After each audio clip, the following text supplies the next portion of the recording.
I wanted to address a topic that a lot of buyer/seller clients that we work with are very nervous about, and that is buying and selling at the same time. So this is something that's actually very, very common. Obviously, a lot of buyers, unless you're a first-time home buyer, are needing to sell their current property in order to buy the next house. So this is something that we deal with all the time as real estate agents, although to buyer and seller clients that are in this situation or about to be in this situation, it definitely seems like a little bit of an intimidating or kind of like scary thing, which I definitely understand.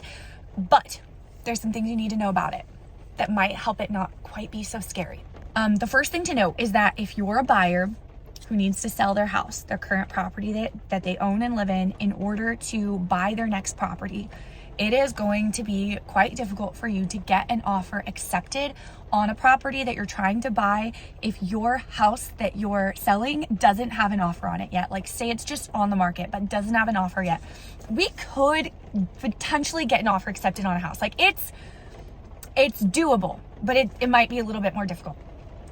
If you are a buyer who needs to sell their house that they currently own and live in order to buy their next house, and your house isn't even listed yet that you're selling because you want to try to make an offer first, even though it's contingent on your house selling that's not listed yet, it is basically impossible, especially if you're working with new construction for sure. But it is going to be probably impossible to get an offer accepted in that situation.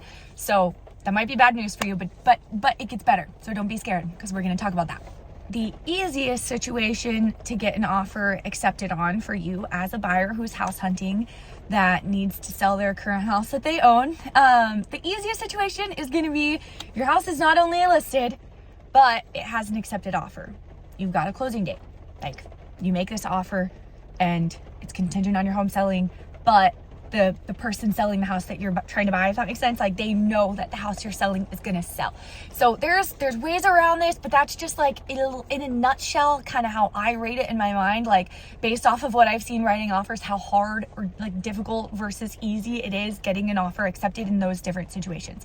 So you might be like, well, how do I even get my house on the market if I don't have a house to buy yet? That sounds really scary. What if you don't have anywhere to go in between? This is what we will do.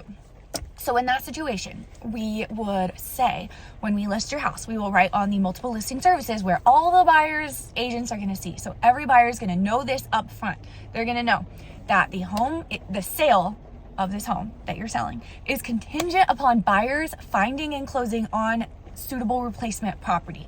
So every buyer, first of all, that even looks at your house before they even set up a showing, they're going to know if they want to see this house, they're going to have to work with you on timelines. That's just a couple things that I think it's important to know that maybe will help